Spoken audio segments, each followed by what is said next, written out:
Welcome back to the channel. Today we're going to explore the fascinating and mysterious secrets of Cambodia. From unique autonomous zones, high-risk casinos, to mysterious islands exclusively for women, Cambodia is full of surprising and intriguing stories. Join us on this journey as we uncover the unknown about this incredible country.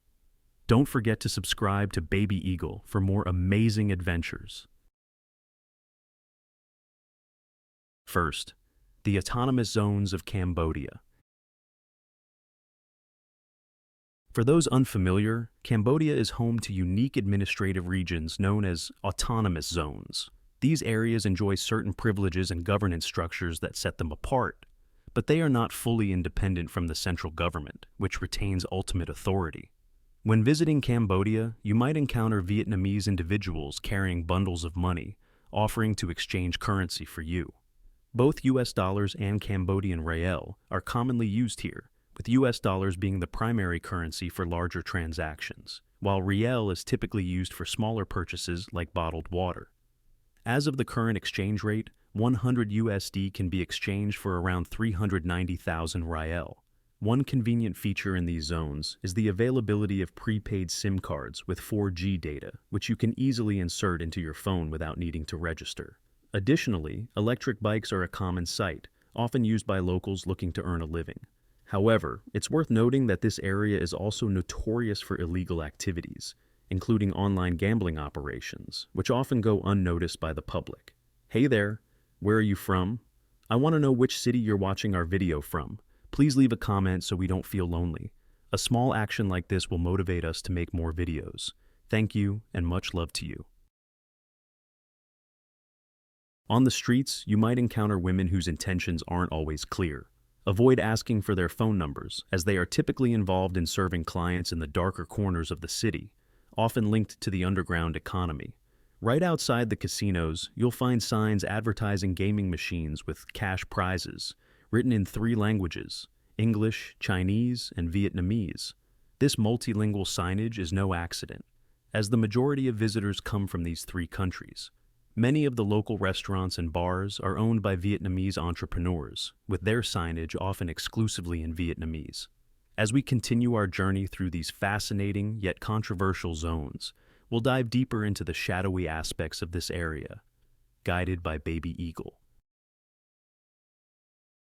2. Inside the world of gambling machines.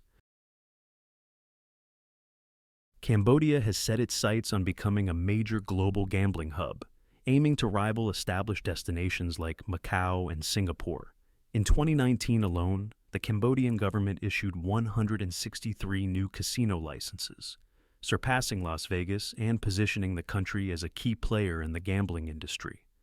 Sihanoukville, a coastal city, has become the heart of this transformation. However, it has also faced criticism for losing its traditional Cambodian appeal, as it becomes increasingly dominated by Chinese influence. To attract investment, the Cambodian government offered relaxed regulations, making it easier than ever for foreign investors, particularly from China, to establish casinos. For as little as 40,000 USD, anyone can acquire a casino license here.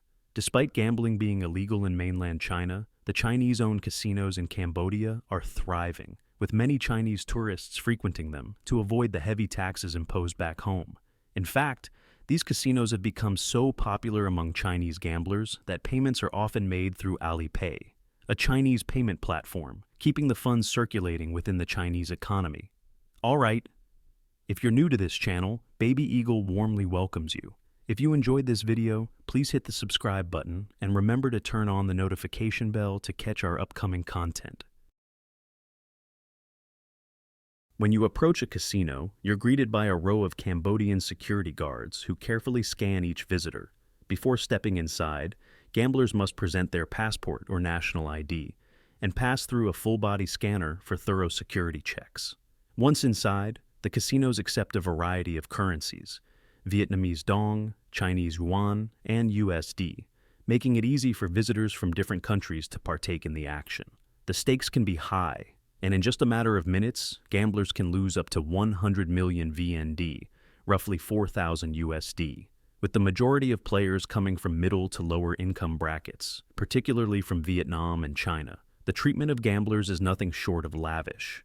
Casino staff go to great lengths to ensure that players feel like royalty, offering complimentary food and drinks, with some even bringing meals directly to the tables for those too absorbed in their games to take a break. For gamblers who need to recharge, the casino may even arrange accommodations at a 5-star hotel for a restful respite. For those without passports, there's a workaround. They can hire a motorbike to cross the border, though it'll cost them between 150,000 to 200,000 VND, about 6 to 8 USD. In the Go-To-Mao area, there's even a casino that features rooster fights, adding a unique twist to the gambling scene. The consequences of Cambodia's booming gambling industry are far-reaching, with the bridge connecting Cambodia and Vietnam dubbed the Debt Bridge. This is due to the number of people who, overwhelmed by financial ruin, have tragically jumped into the river to escape their troubles. Cambodia's gamble with the global casino industry has undoubtedly reshaped the region, but its darker side, marked by addiction, financial ruin, and exploitation, continues to cast a shadow over the country's rapid rise as a gambling hotspot. Third, scam operations in Cambodia. In addition to the booming casino industry, Cambodia's economic zones have become notorious for hosting international scam operations, which exploit vulnerable workers from countries like Vietnam and Laos. These criminals prey on individuals who are desperate for work, offering them false promises of lucrative job opportunities. Often these job offers seem too good to pass up, positions requiring little to no experience, such as data entry, with salaries ranging from 20 to 30 million VND, about 800 to 1,200 USD per month. Once the victims make their way to Cambodia, the reality becomes clear. Upon arrival, their passports and personal documents are confiscated, leaving them with no means of escape. They are then coerced into participating in fraudulent activities, typically involving the creation of fake online accounts or scamming unsuspecting people on the internet. If they fail to meet their daily targets, the workers are subjected to severe punishment, including physical torture and beatings. The situation becomes even more dire when the workers attempt to escape. They are told that in order to leave, they must pay a hefty fee. If they cannot come up with the money, they risk being sold to other criminal groups or subjected to even worse conditions. The victims are often trapped in a cycle of abuse and exploitation, with no way out.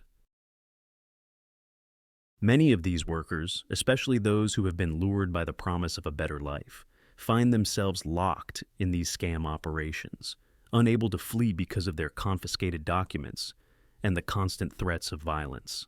The psychological and physical toll is immense, as they are caught in an ongoing nightmare of coercion, manipulation, and suffering. The tragic reality of these scam operations highlights a darker side of Cambodia's economic zones, where human trafficking, exploitation, and illegal activities flourish, preying on the most vulnerable. It's a heartbreaking example of how greed and deception continue to victimize innocent people seeking a better life. The island of only women. Next, we venture into the enigmatic Kong Island, a place that remains largely off-limits to men. This 7-hectare island, located in Cambodia, is home to a community of about 40 women and more than 100 children. The women who reside here share a tragic common history. Many are survivors of domestic abuse, victims of sexual violence, or women who have lost their husbands to death or abduction. Before finding refuge on Kong Island, these women were homeless, living on the streets, begging for survival, or scavenging for food. The island's story begins with a non-profit organization that intervened to help these women escape their dire circumstances, offering them a chance to start over in a place free from the trauma and danger they had faced. Kong Island became their sanctuary, providing them with a safe environment where they could rebuild their lives away from the abuse and neglect they had suffered. Life on Kong Island is simple and isolated. There are no modern amenities like televisions or smartphones. Instead, the women rely on radios to stay connected to the outside world. The daily physical labor, from cooking to maintaining the land, is done by the women themselves. However, when it comes to heavier tasks, the women hire men from the mainland to assist with the lifting and construction, paying them for their labor. But there is one striking feature that sets Kong Island apart. Men are not welcome. Why? because every woman on the island has suffered some form of betrayal or harm at the hands of men in the past. The deep emotional scars left by these experiences have created a space where men feel guilt and shame, making them reluctant to visit. For Cambodian men, there's a cultural sensitivity around the island's tragic history. Many feel uncomfortable, knowing that their presence may be seen as a reminder of the pain these women have endured. Would you want to visit Kong Island? The idea of such a place with its unique, powerful story and its stark contrasts to the outside world may be intriguing to some, but others might find it a somber and thought-provoking reflection of society's darker side. Let us know what you think in the comments below. 5. The Western Districts in Phnom Penh. Next, we explore the Western District of Phnom Penh, a lively and vibrant area known for its array of bars, nightclubs, and massage parlors. It's a bustling part of the city where both locals and tourists come to unwind, enjoy the nightlife, and, for some, seek out more intimate services. In this district, the cost of a basic massage typically ranges from $7 to $12 USD per hour. However, some establishments go beyond the usual relaxation services, offering sexual services for a significantly higher price. Depending on the specifics, these services can range anywhere from $35 to $100 USD. The price can often be negotiated, with factors like the woman's attractiveness or the duration of the encounter influencing the cost. This part of Phnom Penh has drawn comparisons to Thailand's infamous red light districts. With its transactional atmosphere and open nature, the interactions are straightforward and there is little pretense about the business being conducted. While some view this area as a place for adult entertainment, others see it as a symptom of deeper social issues, including exploitation and the commodification of individuals. The Western District remains a key example of Phnom Penh's complex relationship with tourism, sexuality, and commerce, offering a stark glimpse into the more controversial and sometimes problematic aspects of the city's nightlife. Whether it's viewed as a form of escapism or as an unsettling reality, it's undeniably a significant part of Phnom Penh's urban fabric. 6. Cooking gold, Cambodia's goldsmithing tradition.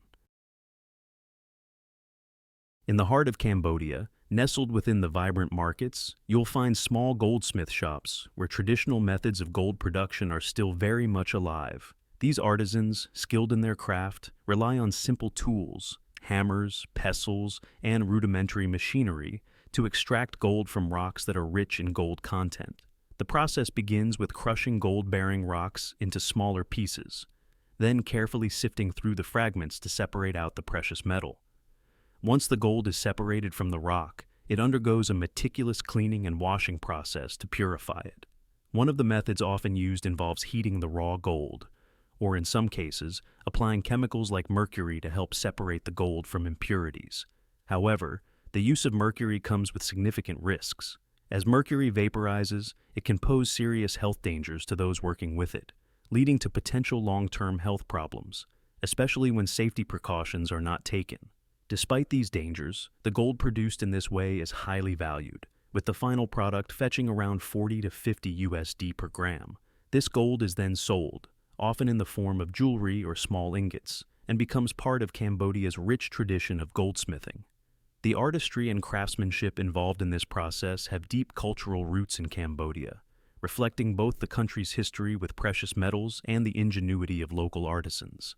However, the use of hazardous materials like mercury raises questions about the balance between preserving tradition and ensuring worker safety, making the goldsmithing industry both fascinating and fraught with challenges. 7. The half-human, half-animal girl. In 1989, an 8-year-old girl named Ram mysteriously vanished into the dense jungles of Cambodia, leaving her family to believe the worst, that she had been taken by wild animals. For nearly 2 decades, her disappearance remained a mystery. Then, in 2007, something extraordinary happened. Ram was found, living alone in the wild, behaving in a manner far removed from human society. Her speech was limited to animal-like sounds, and she seemed unable to communicate or express any human emotions. When Ram was discovered, she appeared more animal than human, having lived isolated from civilization for 18 years. Her body was physically unkempt, and she showed no signs of socialization with other people. Her condition was so unusual that it seemed as though she had become part of the wilderness itself. At first, her family believed she had fallen victim to the dangers of the jungle. However, after Ram was taken into care and her identity was confirmed, a shocking revelation came to light. She was not a wild child raised by animals, but rather the daughter of a Vietnamese man named P. It turned out that Ram had been living with her biological father, who had mental health issues, before she vanished. Her father's instability and her subsequent disappearance painted a tragic picture of her early years. In the aftermath of the discovery, the Cambodian family that had raised her during the years she was missing received a small token of appreciation, a sum of money, as gratitude for the care they had provided. But the story of Ram's disappearance and her years living as if she were part of the animal kingdom raises deep questions about identity, trauma, and the impact of isolation on the human mind. Ram's story remains one of Cambodia's most bizarre and heartbreaking mysteries.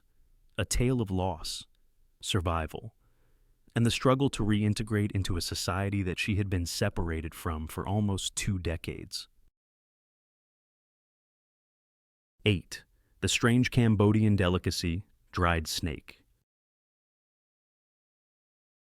In Cambodia, one of the more unusual and distinctive culinary traditions involves a delicacy made from dried snakes. With its diverse ecosystems and rich wildlife, Cambodia provides a natural habitat for a variety of snake species, which have long been integrated into the local food culture. While eating snake meat may seem unusual to some, it is a prized dish in certain regions of the country.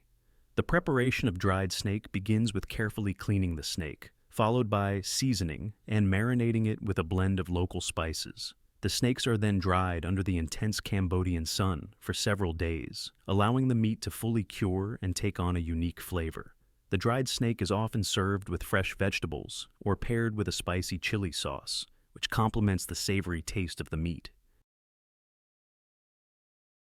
For many Cambodians, snake meat is considered a special treat, enjoyed as part of daily meals or during festive occasions.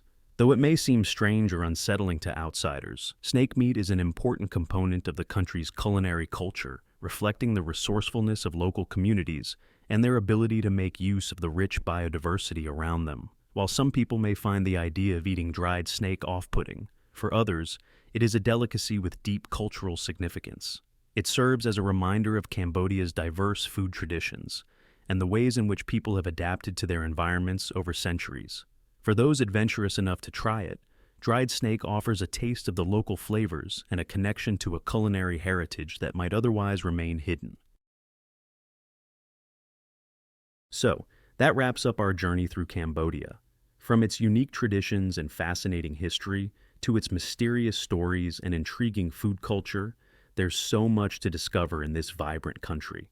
Which part of Cambodia left the biggest impression on you?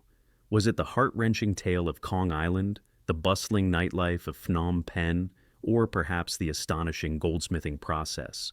We'd love to hear your thoughts, so be sure to share them in the comments below. Thanks so much for joining us on this incredible journey. Your support means the world. Don't forget to like, subscribe, and hit the bell icon so you never miss an adventure. We can't wait to see you in our next exciting video. Safe travels, and see you soon.